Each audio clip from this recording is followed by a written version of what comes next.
hello everyone, and welcome to the final round of the season of this edition of RaceSpotTV Friday Primetime. We head to Laguna Seca for round number 12 of the Touring Car Challenge. My name's Connery Medic, and as ever, I'm joined by the lovely Stefan Schlacker for our final round of the season. We've got another one of these done, Stefan, Friday Night Primetime. Of course, we will have a different series to be featuring on Friday nights here on RaceSpotTV for next season. However, we're not going to find that out until the end of week 13, so stay tuned for that one. But we got this to get out of the way first, Stefan. Laguna Seca, we had a good couple of rounds over in Britain, but we're back across the pond, back into the United States to finish things off here.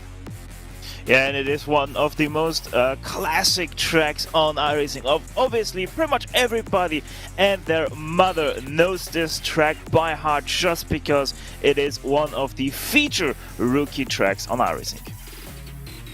Absolutely is, and well, we've got to a few of those this season already. We can, to some point, we have been to Lime Rock Park as well. Let's take a look at well, what the schedule was like since we are in the final round of the season. We've been to Spa, Knock Hill, Silverstone, Knock Hill again with the reverse layout, Long Beach, Summit Point, Watkins Glen, Oran Park, Lime Rock Park, Donington Park, Alton Park, and now we head to Laguna Seca here for the final round of the season. I certainly can't wait to get this one started. It's been a relatively decent season overall, Stefan. We've had some great action, a good couple of tracks here across these 12 rounds. I mean, there are some circuits in particular where we got the touring car action that we perhaps expect.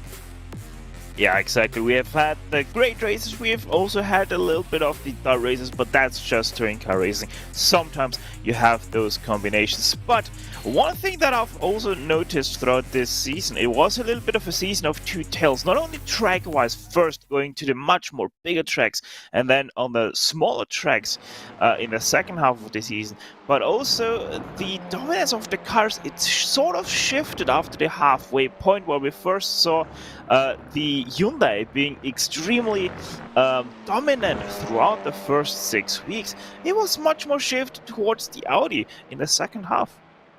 It was, and you can see Adecopa Lopez working his way up the hill towards the corkscrew here. But yeah, you're absolutely right. It's sort of a tale of two seasons a little bit with that regard. But here at Laguna Seca, we're into our final 3 minutes of qualifying. We've got about half the field that have set themselves qualifying times at the moment. We've got a 20 car, well, at least 20 sign-ups. Whether or not they'll all be able to make it to the race still remains to be seen, but as we see the order being changed up there, Figueroa going second fastest. What's the lap time going to be for Adecopa Lopez as we watch him head his way across the line now? 1:31.1 up into P3 on the starting grid here today, and well, he does have another lap to use to try to improve on that one as well. As far as drivers that have not yet set themselves qualifying times, well, this is one of them, Ryan Murray, down the order in the number 14. Actually, I just had a look at our timing and scoring, and that was actually the last lap for Adecopa Lopez. Was shown as his second lap, and it was invalidated as well. So he's still gonna be lucky if he can start within the top 3. Well, very well, good that you're paying attention there as we see Ryan Murray heading his way across the line. This is, well, the confirmed first lap for him. Whether or not that's going to be valid, well, we'll just have to wait and see. I don't think it was. So Ryan Murray has one more attempt to get himself a lap time on the board. Hasn't done so just yet. The driver that's at the bottom of the order that has set a lap time, Florian Engel, in the number 16 car. But having a look further down now, we've got John Brown, which I believe is done with his qualifying session. Same with Dylan Freckleton as well. So we are waiting for these drivers towards the very bottom of the order. One of them, Lee Milliken, to be able to set that time. I don't think Lee is on the lap right now, considering that's, well, he's already butchered the fuel already. Yeah, it seems most definitely like that. And, you know, it is unsurprising that all of these guys are right now having so many invalidated laps because it is Laguna Seca, and Laguna Seca is one of those tracks that really invites you to abuse those track limits to the best of your ability, and that's why it's so easy to overstep the limits, especially down here in the corkscrew. Touch a little bit too much of the two inside curbs and you are gonna invalidate your lap. So really have to be careful to put out the maximum effort that you can put out, but at the same time stay within the limits. Yep, that's well, that's the key to success here at Laguna Seca as we watch with the onboard the roof cam with Ryan Murray as he swings his way through the final corner, looking to try and get that good exit, which will carry the speed all the way up towards the start-finish line. What's the lap time going to be for Ryan Murray? 1:33.3 should be good enough. There we go for P13, and more importantly, he actually gets that lap time set. The same could not be said for Louis Reyes, Stu Woods, Lee Milken, and Joe Bomber, I believe. Yeah, he's on the lap now, but I don't think you'll be able to get the little flag. Yeah, I don't think either that he's going to be able to put out any more laps here, Joe Bomber, especially because he still has to do half a lap to the end. So it seems like we most definitely have seen all the cars finish their laps. Yep, indeed we have. So that means the qualifying session draws itself to a close, and then once we get this over and done with, we can get ourselves a look at the starting grid for the final time in the Touring Car Championship season. Naveed Hussain, pole position with Joseph Figueroa at P2. Adecopa Lopez P3 with John Brown P4. Damien Harris P5. Lucas Krovicek in P6. Then we have Dylan Freckleton, Tobias Koda. Then you got Christian Sijato and Marco Osterman rounding out the top 10 runners. Then we have Frederick Szykowski and Javier Garo rounding out the top 12. Then towards the deep in the second half of the order, we've got Ryan Murray, Paul Diedrich. We've got Sebastian Schare. I'm pretty sure you can pronounce that one better than I can, Stefan. Florian Engel, Luis Reyes, and Stu Wood down to P18. Then we've got Lee Milliken and Joe Bomber rounding out the top 20 cars. So with that, top to bottom, in terms of the starting grid here today, well, we wait with bated breath to see the start of the final round of the season here in the Touring Car Challenge. It's been a fun one, hasn't it? Yeah, it has been most definitely one of the more fun series that we have been able to cover in our Friday night prime time program, but they are harmonizing.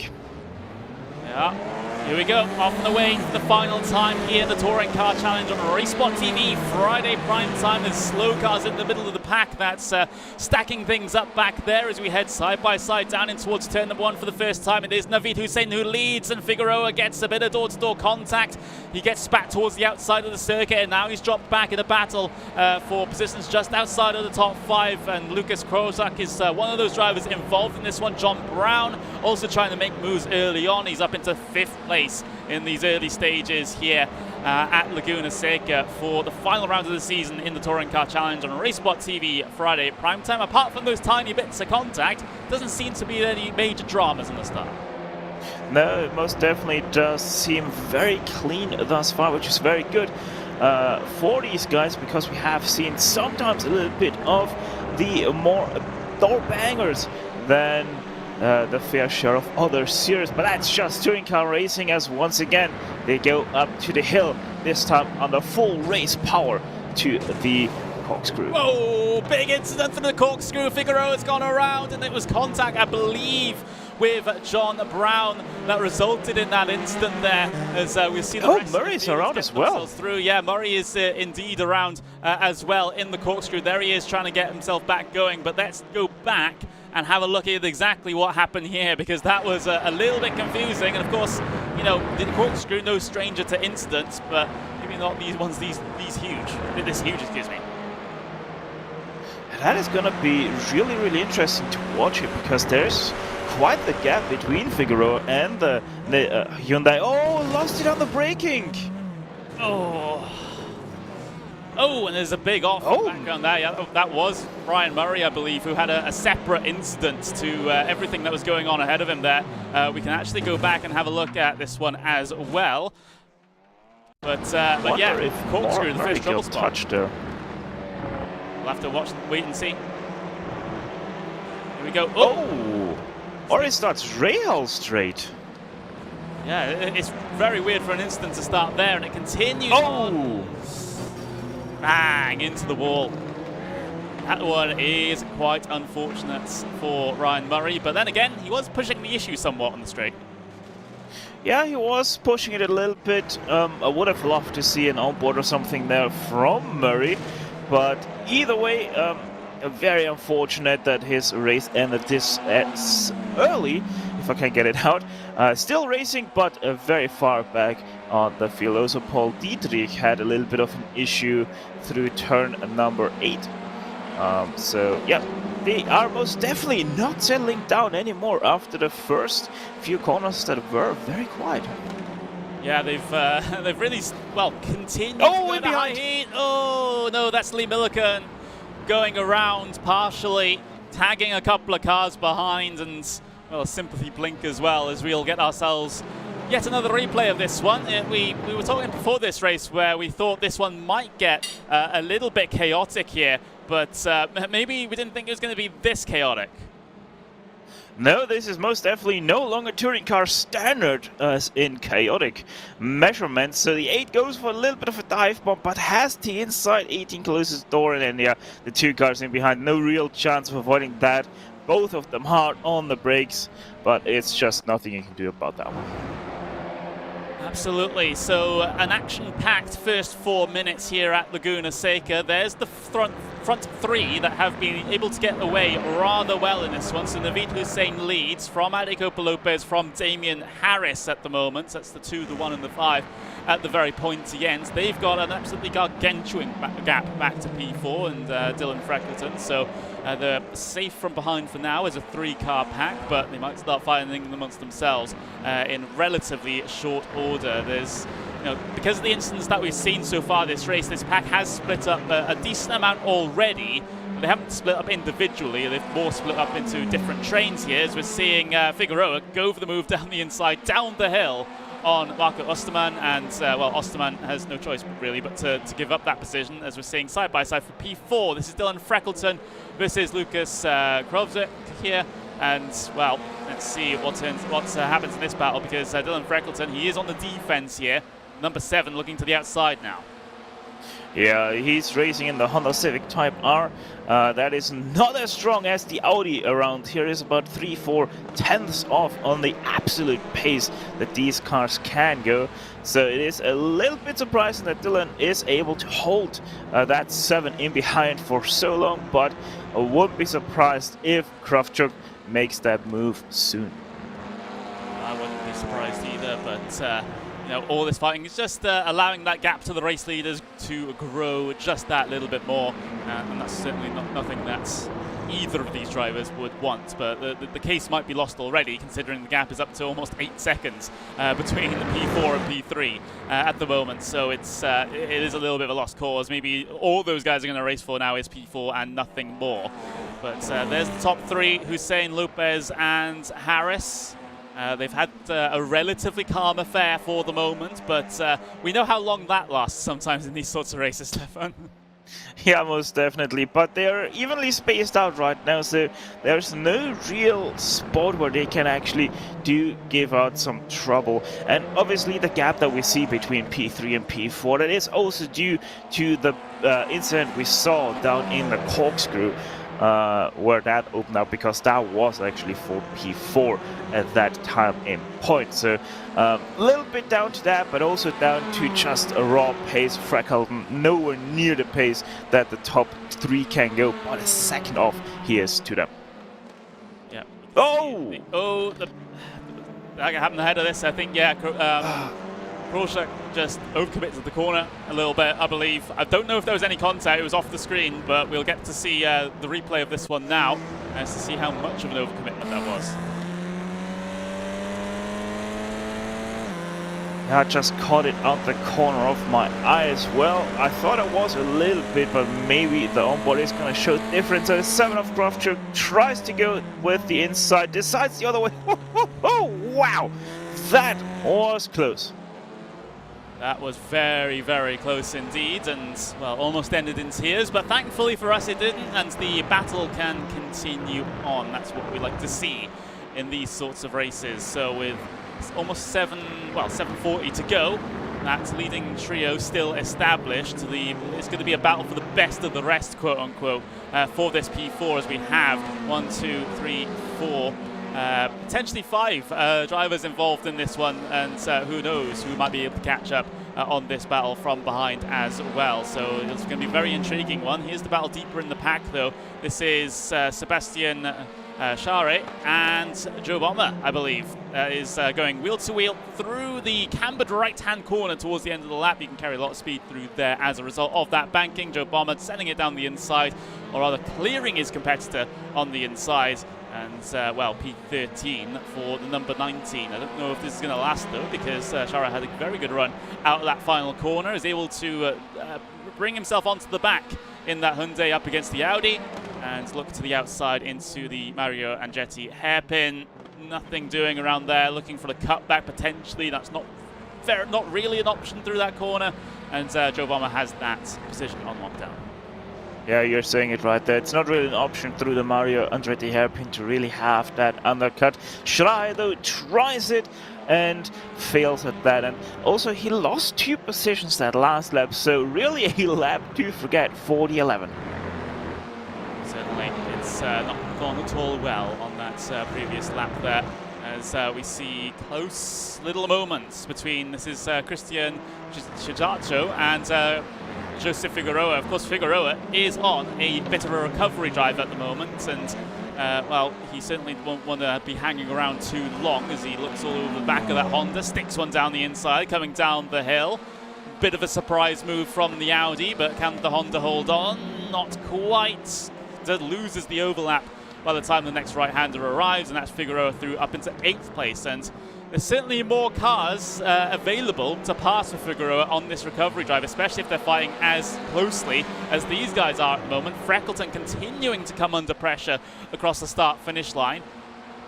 This is all playing into Figueroa's hands, and he'll be catching rapidly onto the back of this. Look at John Brown committing all the way to the outside through the Mario Andretti hairpin, trying to get the speed off the corner as well. Carried a lot of momentum, but couldn't really do anything with it.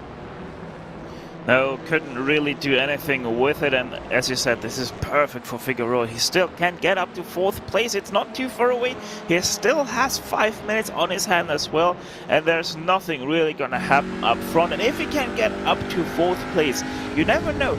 Does something happen on the last lap, he could still snitch away that 3rd place finish. Good, and well, that will be a race well recovered for Figueroa in this one, all things considered. Of course, you do have, it's quite a wide spread in terms of iRating in this session. We have a top iRating driver, Valicopa Lopez, who's 8,000 iRating, and the lowest iRated driver is Javier Garo, and he's only got 1,558. So the strength of field, maybe not quite as high as previous top splits. So therefore, if you do have quite a high iRating, you really want to be finishing in those front couple positions. Otherwise, you'll be losing a whole bunch of iRating. But in this battle, it's still as hot as ever, still as tense as ever.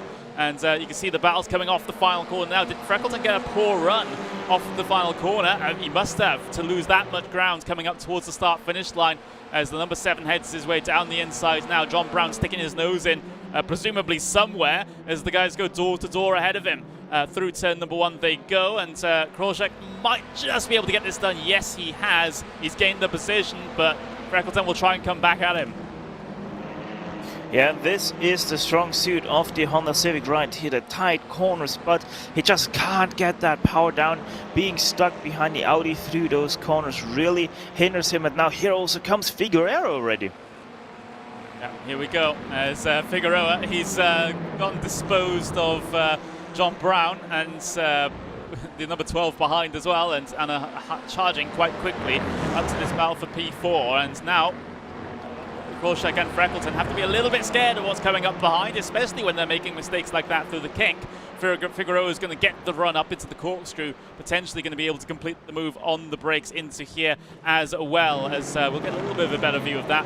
There we go. Well, Freckleton's able to hold on for now. A bit of a compromised line from Figueroa, and well, Figueroa not too happy about that with the flash of the lights.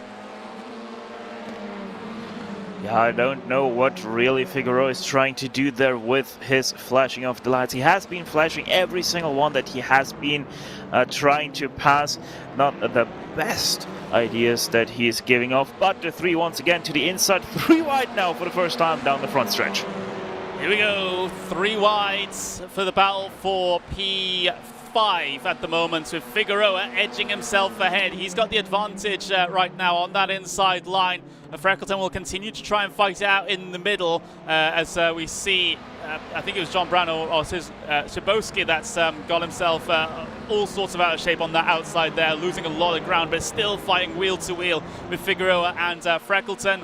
And Figueroa able to come out on top in that instance. Now Figueroa has to be focusing ahead, just 2 minutes to go and potentially 1 more car available to pass, about 1.5 seconds down the road. They're in the same picture. Yeah, the good thing is on his raw pace, Figueroa can do medium to low 31s and Kraftwerk only able to do high to medium 32. So on the raw pace, he should be able to get there once again quite easily. Here we go, and this will be the end of the penultimate lap, the start of the final lap then, as there's the front of the field. They've been very, very quiet thus far in this race, but I think they've just been biding their time and waiting to get this party started at the very front. Out of the final corner they come, and heading up towards the start-finish line. The second to last time in this race. Lap time's 1 minute 30. We've got 1 minute 10 to go. There's all the confirmation that you need as Lopez sniffs to the inside.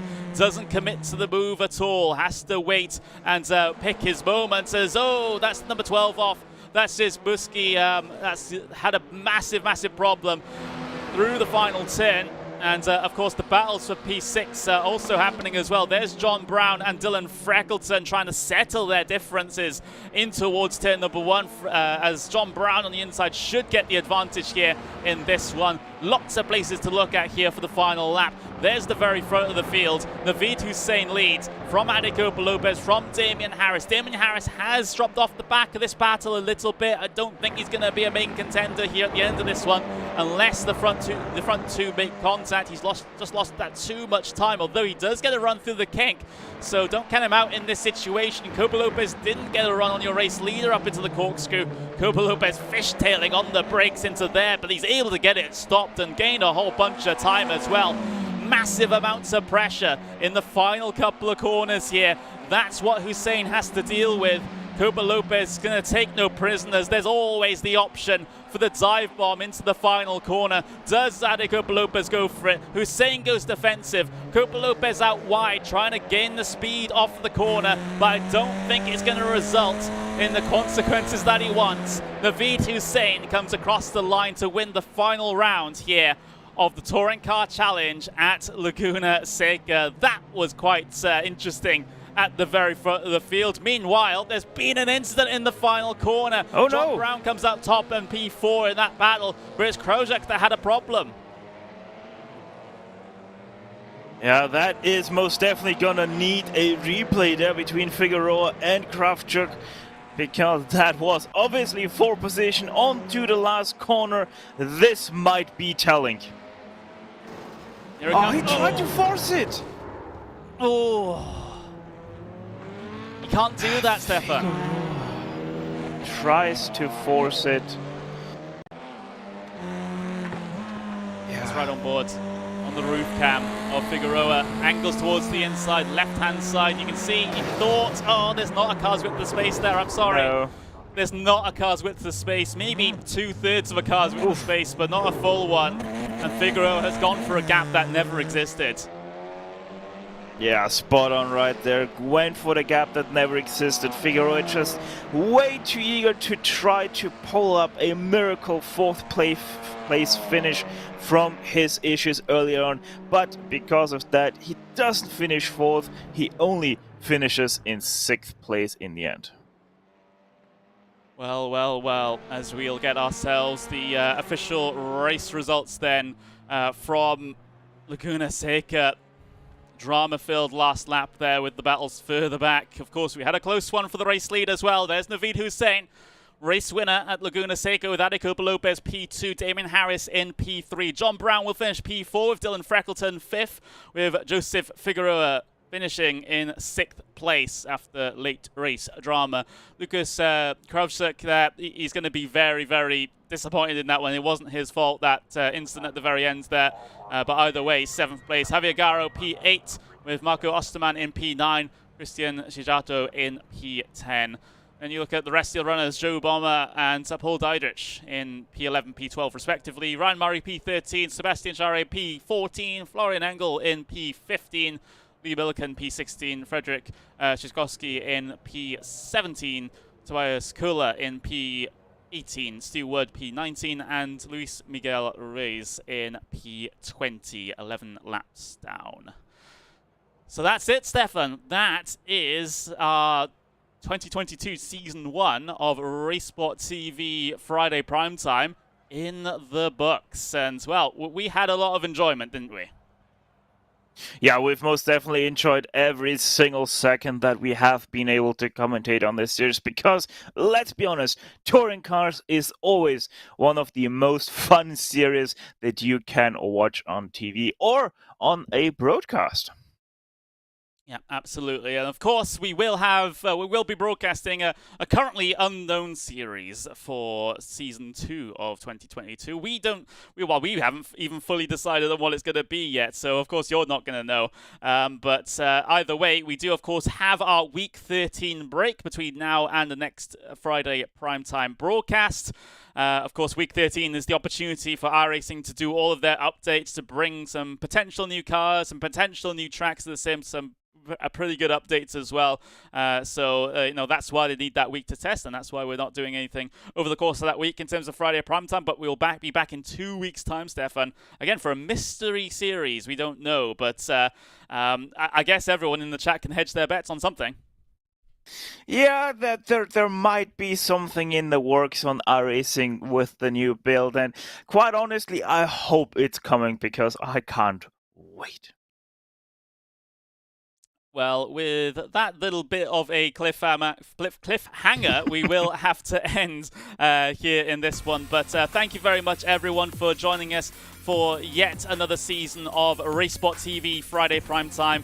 I've been Conry Maddock, that's been Stefan Schlacker. We're off next week, but join us in 2 weeks' time for a new season here on Friday nights. But for now, we have to say goodbye.